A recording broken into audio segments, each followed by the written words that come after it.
President Donald Trump's administration is a historic low point for the United States, said historian Robert Dallek to Vox.com, but he said the country has survived greater turmoil than the current disaster. This administration is a low point in our history, said Dallek to Vox's Sean Illing.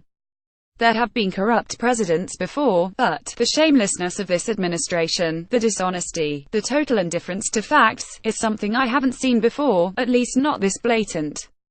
I think it's demoralized people and made them even more cynical about politics. Dallek said Trump's administration is the most flamboyantly corrupt and dishonest that he has ever studied, and that is all traceable to the chief executive.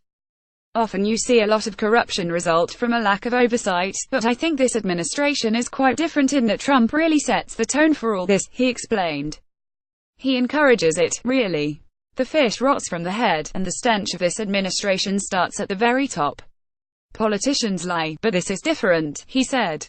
Presidents Warren G. Harding, Ulysses S.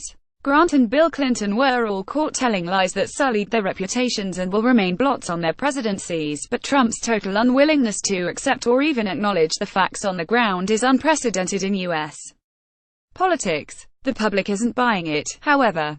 Dallek noted that Trump has never cracked 50% approval with the public for his whole first year in office, which he called a political disaster. Now we have a president who outright lies about everything, said Dallek. He lies about the number of votes he received, about the size of his inauguration crowd, about his own achievements, about Muslims cheering in the streets after 9/11, and so on. He lies about basic observable facts. I think the cumulative effect of all this lying is to make people deeply cynical about our entire system, and that's very corrupting. Part of what he said that he finds so bewildering about Trump is that a number of his lies serve no practical purpose. It's pathological. This is the kind of thing you see when you're dealing with a malignant narcissist, someone who believes everything revolves around him. Trump has to be the best, has to be admired, has to be the most successful. He lacks a rational restraint that you would hope to see in a leader or a president, he said.